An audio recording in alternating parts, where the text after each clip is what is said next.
आज आप लोगों के लिए एग्रीकल्चर की एक नई विधा एपी कल्चर पर एक वीडियो बना रहा हूँ। एपी कल्चर एग्रीकल्चर का एक ऐसा अप्लाइड फील्ड है जो हाल फिलहाल के दिनों में काफ़ी पॉपुलर है और जितने भी करंट क्वेश्चन आते हैं तो एपी कल्चर से सभी कॉम्पिटिटिव एग्जाम्स में क्वेश्चन पूछे जाने की संभावनाएं बहुत बढ़ गई हैं और यूपीएससी में, प्रीलिम्स में, एसएससीज में इसमें एपी कल्चर से ढेर सारे क्वेश्चन पूछे जा रहे हैं, मधुमक्खी पालन से ढेर सारे क्वेश्चन पूछे जा रहे हैं। बड़ा सिंपल है, अगर ध्यान से समझेंगे तो तुरंत ये कंसेप्ट क्लियर हो जाएगा और इसके आने वाले सारे क्वेश्चंस को मैं एक साथ समराइज करके ले आया हूँ। आपको दिक्कत नहीं होगी। एपी कल्चर पे क्वेश्चन बनाने का या एपी कल्चर पे जो वीडियो बनाने का मेरा मेन जो इच्छा होगी कि आज आपको एपी कल्चर बताया जाए, इसका मेन कारण है कि मेरे एक मित्र हैं जो रांची में एपी कल्चर का कार्य करते हैं अपनी संस्था के थ्रू, और उन्होंने आज मुझे एक अनमोल मधु के नाम से शुद्ध मधु भेजा है, शुद्ध हनी भेजा है। एक करंज का है उसमें, एक लीची का है उसमें। तो मुझे लगा कि आज जो है सो आपको एग्रीकल्चर के इस अप्लाइड पोर्शन पे मैं कुछ बातें आपको बतलाऊं और किस तरह से वो काम कर रहे हैं, किस तरह की चीज़ें हो रही हैं, उस पर भी कुछ चर्चा करें। तो सबसे पहले हम पॉइंट ऑफ बोर्ड इसके कॉम्पिटिटिव एग्जाम के पॉइंट ऑफ व्यू से एपी कल्चर पे किस तरह से क्वेश्चन आ रहे हैं उस पर मैं बात करूं। तो पूरे झारखंड में तो असीम संभावनाएं हैं ही और पूरे देश में एग्रीकल्चर को सामान्य स्थिति में लोग सोचते हैं कि एग्रीकल्चर उसको कहते हैं जहां पर केवल फसल का उत्पादन किया जाता है। तो एग्रीकल्चर की एक नवीन विधा है। एग्रीकल्चर में जिन लोगों के पास लैंड नहीं है, सीमांत किसान हैं, छोटे लेवल के जो लोग हैं या जो एग्रीकल्चरल विंग्स को बड़े सामंतों की तरह नहीं कर पा रहे हैं, आत्मनिर्भर बनने के लिए गरीब किसानों में, महिलाओं में, युवाओं में यह एक नया रोजगार पैदा करने की बात है। विदाउट लैंड भी आप इस काम को कर सकते हैं और जितनी भी एपी कल्चर में की जाने वाली संभावना है उसके मात्र 10% को ही अभी तक एक्सप्लोर किया गया है। अभी इसमें असीम संभावनाएं बाकी हैं। मधुमक्खी के पालन से, मधु के उत्पादन से भी बहुत बड़ा रोजगार अवसर क्रिएट किया जा सकता है। आत्मनिर्भरता के कंसेप्ट को अचीव किया जा सकता है। तो एपी कल्चर को समझें और इसमें बोर्ड में आने वाले क्वेश्चंस को समझें, थोड़ा विज्ञान की दृष्टि से, थोड़ा सामाजिक दृष्टि से। तो विज्ञान की दृष्टि से जब हम बात करते हैं तो यहाँ पे जब चर्चा होगी तो ये उत्पादन जो होता है वो हनी का होता है। हनी क्यों इंपॉर्टेंट है, हनी क्यों सबसे ज्यादा लोग चाहते हैं? नेचुरल शुगर एक्सट्रैक्ट किया फ्लावर से एक्सट्रैक्ट करके अपने एंजाइम के थ्रू उसने हनी प्रिपेयर किया, हनी बीज ने। तो जब हनी प्रिपरेशन होता है तो हनी में भी शुगर है, C6H12O6, लेकिन सामान्य जो शुगर होता है उसमें सुक्रोज की मात्रा अधिक होती है और इसमें फ्रुक्टोज की मात्रा होती है, वाटर होता है, कुछ एसिड्स की भी मात्रा होती है। तो चूंकि फ्रुक्टोज की अधिकता है यहाँ पर और फ्रुक्टोज जो है हेल्थ पॉइंट ऑफ व्यू से ज़्यादा बेटर है, तो इसलिए आजकल केवल सुक्रोज के द्वारा शुगर को लोग अवॉइड कर रहे हैं और उसकी जगह हेल्थ पॉइंट ऑफ व्यू से, इम्यून सिस्टम से फ्रुक्टोज वाले शुगर को लोग पसंद कर रहे हैं। लेकिन चूंकि इसमें मिलावट होती है इसलिए स्वाभाविक रूप से अगर नेचुरल हनी है तो उसमें फ्रुक्टोज की मात्रा बहुत अधिक होगी और वो हेल्थ के लिए बहुत फायदेमंद होगा। तो हनी के स्ट्रक्चर को देखें, हनी के छत्ते को देखें किस तरह से वो स्ट्रक्चर है। तो ये जो है सो ओवरऑल ये हनी का जो है सो ओवरऑल जो है सो एक हनी कॉम्ब है या हनी का जो है सो छत्ता है। इस हनी के छत्ते में अगर आप देखेंगे तो मधुमक्खियाँ तो ऐसे देखने में सारी एक जैसी लगती हैं, लेकिन यहाँ पे कंप्लीट श्रम विभाजन का सिद्धांत काम करता है। एक जो सबसे इसमें इंपॉर्टेंट मक्खी होती है मधुमक्खी, उसको बोलते हैं रानी मधुमक्खी। नाम से ही स्पष्ट है, पूरे छत्ते में एक ही रानी मधुमक्खी होती है। It is the most important, ये जो सबसे इम्पॉर्टेंट जो है वो होती है रानी मधुमक्खी। रानी मधुमक्खी को अगर देखें तो इसका साइज अन्य मधुमक्खियों से थोड़ा बड़ा, लार्ज होती है, साइज में लार्ज होती है। लाइफ स्पैन भी इसका ज्यादा होता है। लाइफ स्पैन इसका होता है 2 से 5 साल, जबकि एक सामान्य जो मधुमक्खी होती है, वर्कर बीज जो होती है, वो मात्र 45 से 50 दिन तक जीवित रहती है। जबकि रानी मधुमक्खी इन्हीं के द्वारा प्रिपेयर्ड रॉयल जेली के द्वारा, रॉयल जेली का करके ये अपना लाइफ स्पैन बहुत अधिक बढ़ा देती है। रॉयल जेली पे मैं चर्चा करूंगा। रॉयल जेली को ही बड़ा इंपॉर्टेंट जोन माना जाता है। चाइना में या अन्य यूरोपियन कंट्रीज में तो रॉयल जेली को अपने लाइफ स्पैन के लिए भी को बढ़ाने के लिए भी लोग जो हैं सो उस पर बड़ा एम्फसाइज कर रहे हैं। तो यहाँ पर तो ये होगी क्वीन, ये इसका लाइफ स्पैन ज़्यादा है। अब रानी मधुमक्खी इस तरह से एक को देती है, या किस तरह से यह रानी मधुमक्खियों के साथ साथ और मधुमक्खियां आती हैं।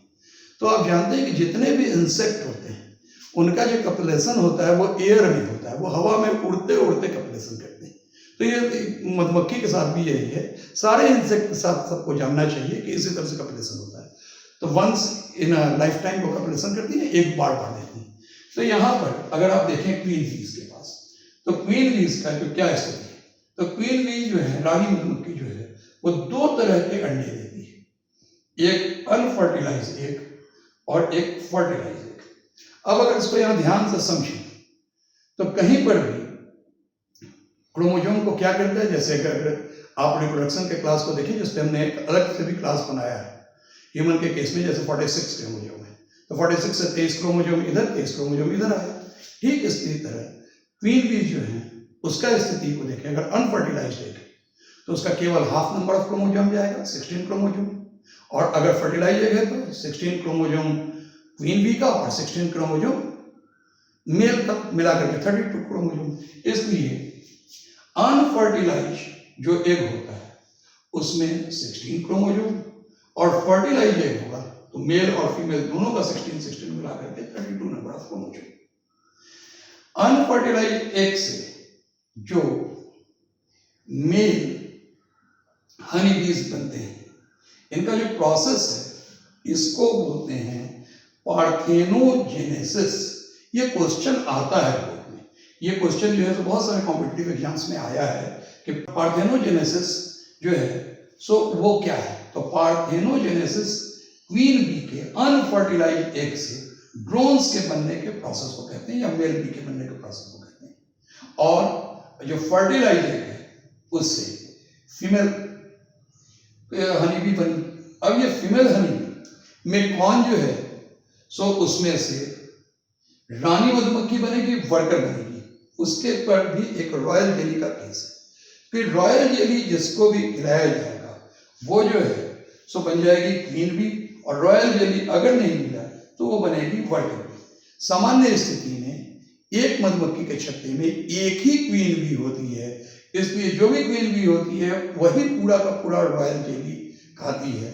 अगर मधुमक्खियों को, अगर वहां पर कोई दूसरे मधुमक्खी को, फीमेल मधुमक्खी को अगर बनाना होगा तो उसको रॉयल जेली ही खिला करके उसको क्वीन बी के रूप में कन्वर्ट किया जा सकता है।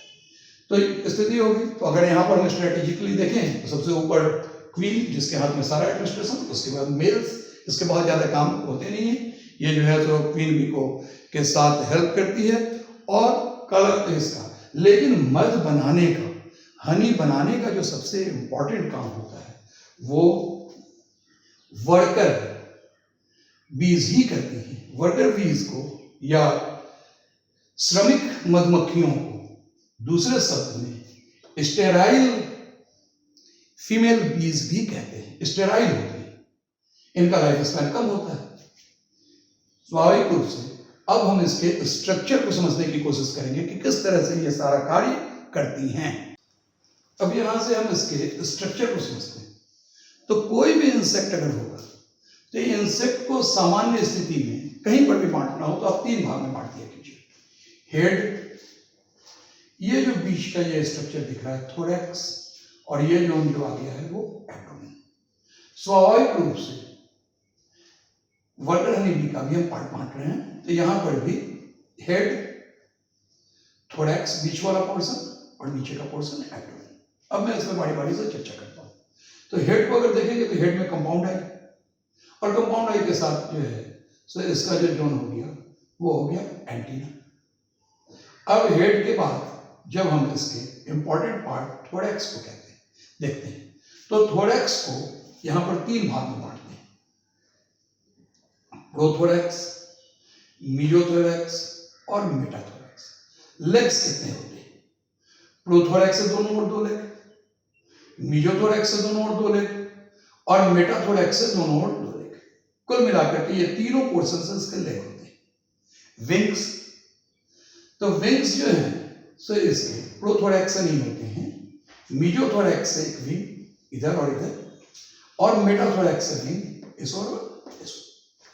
लेग की जहां पर बात करते हैं तो जो इसका मेटाथोरेक्स वाला लेग होता है उसमें इसके साथ पॉलन बास्केट भी होता है।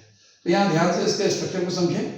हेड के बाद थोरैक्स, थोरैक्स में प्रोथोरैक्स से एक जो लेग निकला दोनों ओर तो प्रोथोरैक्स लेग, मीजोथोरैक्स से जो लेग निकला वो मीजोथोरैक्स लेग, और मेटाथोरैक्स से जो लेग निकला वो मेटाथोरैक्स लेग। क्योंकि ये वर्कर बीज होते हैं, काम करने वाली होती हैं, इसलिए इनके जो लोअर लेग होते हैं या मीजोथोरैक्स के लेग होते हैं उसमें पॉलन को कलेक्ट करने के लिए, पॉलन को कलेक्ट करने के लिए होता है इसके पास पॉलन बास्केट। अब इसका बीच का हो गया एब्डोमेन, और चूंकि ये स्टेराइल हो जाते हैं, इसमें फर्टिलाइज एक देने की कैपेसिटी खत्म हो जाती है, तो वहां पर भी एक टेक्निकल टर्म आपको याद रखना होगा, ओविपॉजिटर। इसके जो ओविपॉजिटर है वो स्टिंग में या नुकीला इसका स्टिंग होता है, इसमें चेंज हो जाते हैं। अब यहां ध्यान देंगे कि मधुमक्खी जो डंक मारता है वो माउथ से नहीं मारता है, उसका स्टिंग उसके पीछे होता है, और स्वाभाविक रूप से जब डंक मारेगा, चाहे मधुमक्खी हो, बिड़नी हो, चींटी भी काटती है तो पेन होता है। तो इसका जो पेन होता है उसका कारण होता है कि इसमें फॉर्मिक एसिड होता है। फॉर्मिक एसिड की मात्रा, फॉर्मिक एसिड के कारण ही हम लोगों को जलन होती है। तो इसका स्टिंग जो है सो पीछे होता है, और यहाँ पर, और स्टिंग में जो है सो जो एसिड पाया जाता है वो पाया जाता है फॉर्मिक एसिड। ये हो गया इसका स्ट्रक्चर। अब हम यहाँ पर बात करते हैं कि ये बातचीत कैसे करती है। तो यहाँ बड़ा जान करके आपको इंटरेस्टिंग लगेगा कि मधुमक्खियाँ जो बात करती हैं, जो लैंग्वेज की बात करती हैं, वो नृत्य के भाषा में बात करती हैं। इनके बातचीत करने में इनको एक दूसरे को संदेश भेजती कैसे हैं, इस पे जो है सो रिसर्च भी हुआ था, और एक वैज्ञानिक का भी नाम आप जानिए, कार्ल वॉन फ्रिस्क, ऑस्ट्रियन है कार्ल वॉन फ्रिस्क, जिनको इनकी भाषा को ढूंढने के लिए 1973 में इनको नोबेल पुरस्कार भी दिया गया। दूसरी एक बात और महत्वपूर्ण है, उसको भी आप जानें इससे अलग, वो ये कि इलेक्ट्रोमैग्नेटिक वेव्स इनको प्रभावित करता है।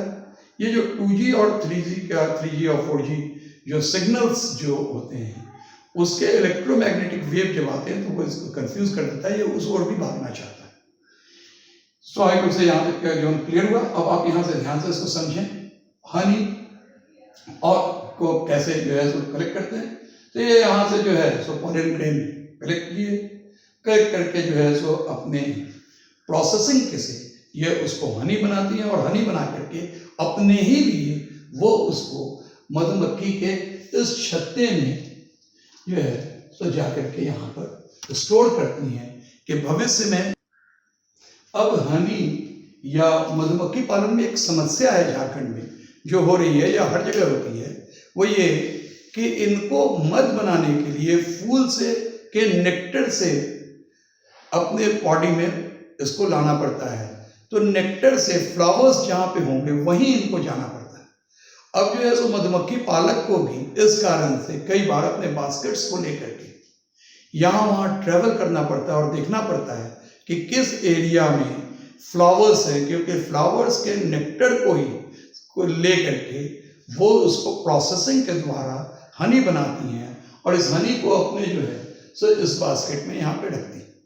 सेकंड थिंग, एक और इम्पॉर्टेंट थिंग समझना है, इसीलिए शायद एक जगह के वैज्ञानिक ने कहा भी है कि अगर हनी ना हो, महनी भी ना हो, तो उस स्थिति में धीरे धीरे सृष्टि का ही खात्मा हो जाएगा। कारण क्या है कि ये जो पॉलन बास्केट है इसके पास, इससे ये पॉलन ग्रेन इधर से उधर ले जाती हैं, और पॉलिनेशंस में इतना ज़्यादा ये हेल्प करती हैं कि इकोलॉजिकल बैलेंस बनाए रखने के लिए इनका पॉलन बास्केट जो है सो एक बहुत ही महत्वपूर्ण भूमिका अदा करता है। यहाँ ये ध्यान देंगे, और इनके लैंग्वेजेस पे ध्यान देंगे। तो अगर आप इसको ध्यान से यहाँ के हिसाब से समझें तो मेरे समझ से यूपीएससी का कोई भी क्वेश्चन आपका छूटेगा नहीं। प्रीलिम्स में जितने डिटेल्स में मैंने आपको बताया है उतना में आपका एक भी क्वेश्चन छूटना नहीं चाहिए। ध्यान से समझ जाए।